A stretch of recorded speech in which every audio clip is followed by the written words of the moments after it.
the end of Halo 2, we thought it would be a really cool idea if we got a lot of people involved with making some more multiplayer maps. Most people spend their time in the multiplayer maps, not in the single-player ones. The importance of all the different things you can do is wildly changing. It's easy to get the concept. I'm here to defend this base. 10 seconds remaining. So we split into 4 groups. Fresh ideas. Non-stop action. Bang, bang, bang. Frantic game of whack-a-mole. It's a lot of new eyes. Definitely see stuff that you're like, how the hell did they do that? I think you're exaggerating. Swing. Just like everybody else, we were getting a little bit tired of playing some of the same maps over and over, so it was a great opportunity to get more maps out there. Double kill. Triple kill. Killtacular.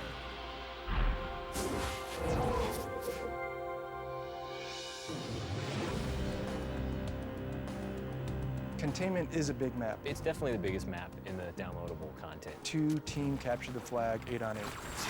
This map is so big, the Xbox can't even hold it. We're visiting the quarantine zone. These zones were created by the Sentinels in order to prevent the flood from escaping further and infecting even more of the Halo structure. It was supposed to be just a straight-up conversion of Timberland from Halo PC. The bases are more intricate Because they're basically the Sidewinder bases. and more interesting, Change it even further. more dynamic. Just change it all together. 2 rocket launchers.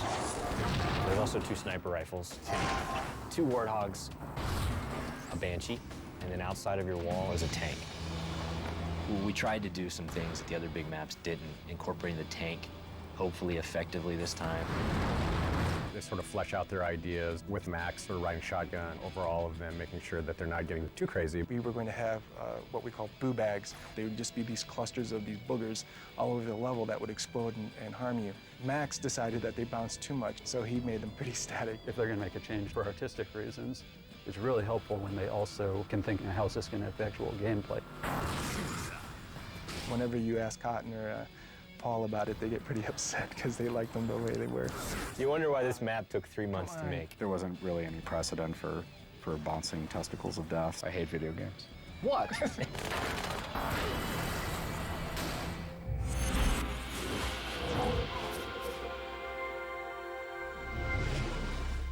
Backwash is a humid environment. In all our other multiplayer maps, you can see the other player from a quarter mile away. Here, you can't. We knew we had to make a small, like 4-player Slayer-style map. The idea came up to use the Halo 1 swamp as this foggy arena. Old and crusty Forerunner.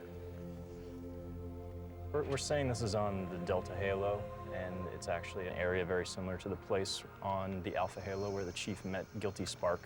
In fact, we actually have a monitor of the Delta Halo. He's flying around the environment. We definitely were looking to encourage the short game, so you'd be more inclined to use weapons like shotguns and the sword.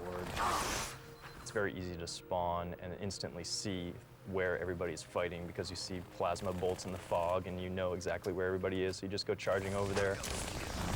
And Nathan's favorite tactic is to get up here on this little metal protrusion, then he's just lobbing grenades down at people. I'm kind of the resident griefer. I kill everybody on my team, laughing the top of my lungs. Nathan's griefing is well balanced by his lack of skill. Yeah, no one likes Nathan. Yeah.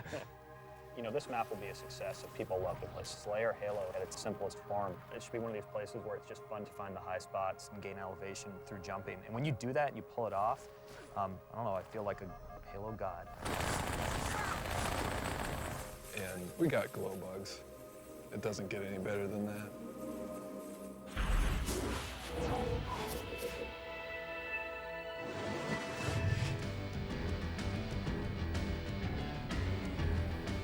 Terminal. It's a train terminal. Exists in New Mombasa. It's supposed to be Zanzibar Plus. What if we took Zanzibar to the next level? What would that map be? It's completely asymmetrical. There are 2 bases, but it's not a mirrored environment or an environment that is rotated so it's identical on both sides. The nature of it is it's imbalanced. So the attackers have a starting location and the defenders have a base, but they're not equal in like which one is easier to defend or easier to attack. The only real dynamic element is the train. If you play too close to the tracks, you'll die. most of our Halo 2 maps playing single flag CTF. The vehicles are fun, but they're not a key component of how you win or lose that. And we wanted to make a vehicle encounter significant. You cannot ignore the Wraith. The Wraith is a big deal. You need to take out the Wraith if you're an attacker. If you're a defender, you want to preserve the Wraith. Everything that we're thinking about is balance. We put a lot of thought into making sure that a guy on foot can destroy that vehicle. No rocket launcher. No rocket launcher. No rocket launcher. It's a big design issue. I think they've actually softened on that position a little bit. There's now a rocket on terminal. Okay, people who are good with the Wraith, we've added the rocket launcher back in the terminal, which we didn't want to do in the first place. We tried to specifically design this map so we didn't have to use the rocket launcher, but now because people have gotten so good with the Wraith, the rocket launcher's back in there. It's pretty rare that you'll get people just sitting in a spot and being cowardly. I hate cowards. Sudden death.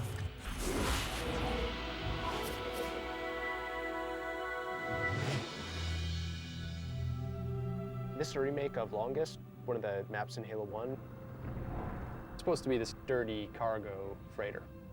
2 parallel hallways with bases at either corner. You can see Earth. You can see the moon. I thought about that I really hated about Longest that I wanted to fix. The ladders really destroy the realism. I've never seen a ladder I like. You have this vertical motion, but you don't see your hands doing that. Oh, we got rid of all the ladders. Everybody hated ladders. The really nice thing about this map is that there's total mobility. It's a fairly simple map so that it's easy to navigate, easy to understand. One of the ways that you can get to the second floor from the ground floor is to take advantage of these boxes that are moving around. Gameplay-wise, they create a very huge change because they create this jumping path that you can get between the 2 levels on the map from any point. One of the interesting things that just kind of fell out of this design, and this is not intentional, if you are on the conveyor belt, even though you're moving faster than the motion sensor, if you're standing still, you don't show up. It has like this one thing that we've never had before, which is you can hide and actually end up in a different spot than you were, and the whole time you won't be on the motion sensor. I wanted to put the ladders back in, but make them slanted so that you didn't have the same horrible problems that you did. He never expressed that to us. Yeah, I never expressed that. He would have got shot down. That would have been a problem.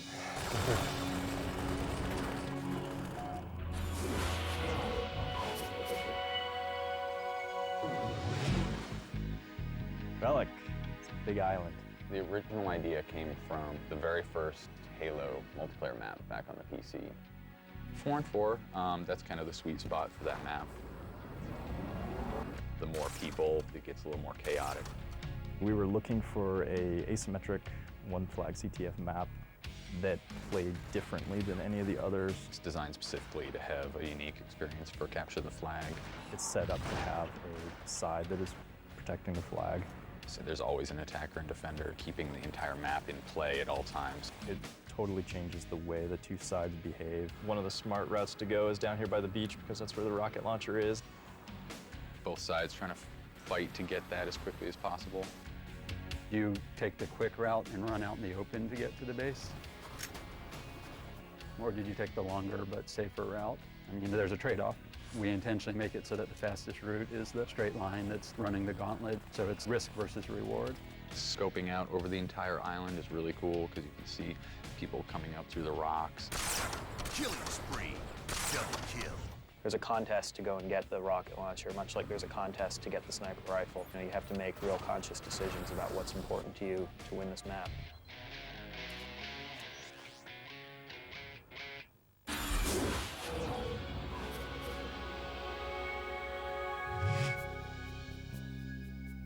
It's Gemini. Its origin is in Marathon. In Marathon Infinity, there was a map called Duality. That's the fundamental structure that we took. It's not really a symmetrical or asymmetrical map. It's an arena free-for-all map. We wanted it to feel wholly otherworldly. This isn't something for the rest of the Covenant. This is the Prophet's antechamber. The 2 rooms, the ramps in the lower lobby. The teleporters that let you rapidly move to another part of the map. The doors seem really mundane, but a door actually lets you play with a person. That's what this is, corridors. Cool, moody lighting, lots of artfully well-placed weapons, and good combat. So that's the essence of a good ground pounder. Even walking slowly, I can cover the entire map in about 15 seconds. That makes it very difficult to actually mount a defense. Our engine is designed for a mix of different weapons that work at different ranges. You can only carry 2. The reason you pick up 2 plasma rifles is not so you can squeeze both triggers at the same time.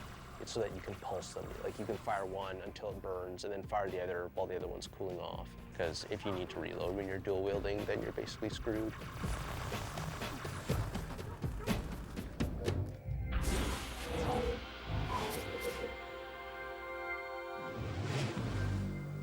I really wanted to have a lot of small maps. Warlock had a characteristic of being 4-way symmetrical. Radially symmetrical. It's designed to be completely equal. Warlock is based on the original Halo 1 map, Wizard. And for those that played Halo 1 multiplayer, this is going to be like an old friend. They're going to immediately walk into this map and be like, oh, I know what's happening. I thought it'd be fairly easy to get Warlock up to speed, considering that the geometry already existed. We had to mark off each base with a different color so that you wouldn't get lost. And it's pretty easy to get lost in a place where every 4 of the corners look identical. The game is really giving you something that you look at and something that you hear. We have almost 36,000 pieces of audio that went into Halo 2. Territory control. With 64 surround sound voices. Double kill. And if you're playing multiplayer and you have a big battle going on around you, you are probably more than likely hitting that 60 to 64 voice limit pretty easily. Lost the lead. If you look at it and you think it should make sound, we try to make it make sound. I put some things like there's bats. No bats. So I think they're up in there somewhere. I'm sure, yeah. I mean, I know that we don't have any, so. Bats. No, no bats.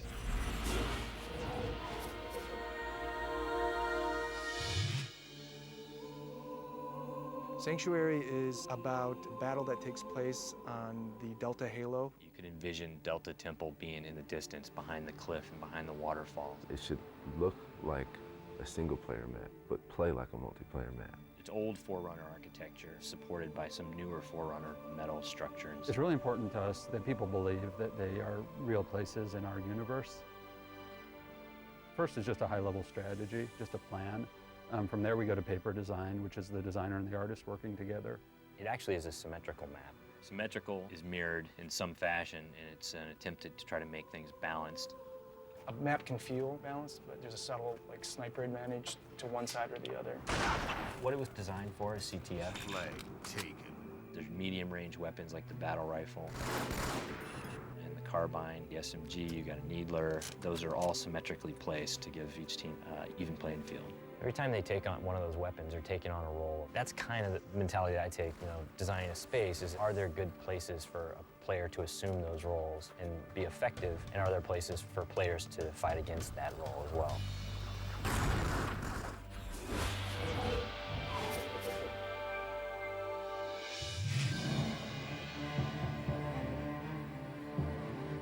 Turf. Turf is a medium to small map. Set in Old Mombasa, sort of early in the invasion, before the stuff really starts hitting the fan. Old Mombasa was probably my favorite part in the single player in Halo 2. Seeing certain landmarks from a single player game in the distance, like the bridge, just gives it such a great feel. It's got lots of cover, lots of very small-scale interconnections, more close quarters combat. It's meant for a match between 2 small teams. We really wanted to work on a map that really featured a new game type that we had in Halo 2 called Territories. Territory sort of requires a map that is designed for the game. Territories is the game where the objective is to capture and control the territories. Territory control. As you control them, you gain time, and you win the game by having the most time. The more control you have, the more tenuous that control is. As you're controlling a larger area of the map, you have to divide your attention over a much greater space, so then it's easier for the underdog to come in. Territory lost. We have a street territory, which is being themed as a Marine headquarters. The opposite corner, we have a warehouse territory. And then at the third corner, we have a scarab. Although in Halo lingo, aren't they called plots? No, they're just territories. In the UI, doesn't it say plots? Well, it's called 3 plots for the three territories. Therefore, yes, in Halo. Am I being too verbose? This is going to be the easiest map to navigate and learn. So everyone always wants to do a little bit more than they probably can. We always overshoot and then come back. Put it in, rip it out. This map has probably had the most work done on it of all the maps.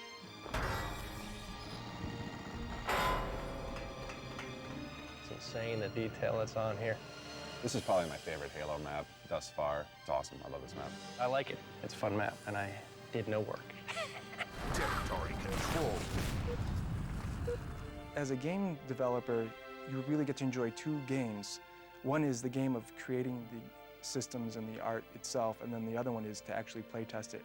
The rest of the staff is working on all these maps. What's the animation team going to be doing? Part of this process was getting everybody to take on a new challenge and even expand those skills in new ways that they hadn't thought of before. So that was a great opportunity to get a cinematic together. We looked at the way we combined animation and sound and everything else into the cinematics in Halo 2 and how we could make that process better. We didn't feel like our pipeline was really well thought out, and we wanted to go through it again and come up with new tools. We were all like, well, let's do a short film.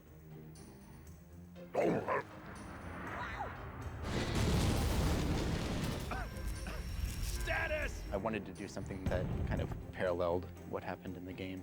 The Marines at the beginning of our city is one of those kind of tangents that you see the beginning of and then you see the end of, but you never really hear what happened. The third Pelican, kind of flies by, and then halfway through that level, you see that same Pelican crash on the beach, and you meet up with the Marines that were in it, but you never really found out what happened to them. It felt like a good place where you can tie in both the beginning and the end to actual gameplay. Just placing the Master Chief in the scene, and this shot that I'm working on right now is the very first shot. This shot right here is where the Pelican has just crashed. You'll see phones checking the corpse of O'Brien. We're actually going to be able to fly the Pelican around in a space and capture 5.1 audio of it and be able to embed that in the cinematic in a way that we weren't able to in the game engine. That's actually me. I'm the one with the plasma, and that's Jeremy over here. And Bill's dead, of course. The Jackal is a good character. We killed Bill off pretty quickly. What do you think? Hollywood?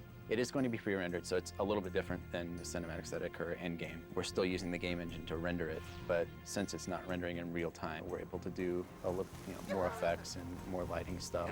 So everybody is really getting to do the things that they love to do, to work on the things that they love working on, because it was something that we were doing for fun. It was a learning exercise. It was just a lot of really good experience for everybody on the team. We have a long road ahead of us, I won't lie, but yeah, it's pretty cool. It's actually a really fun time to be working here. I would definitely say this is wet the whistle for what comes next.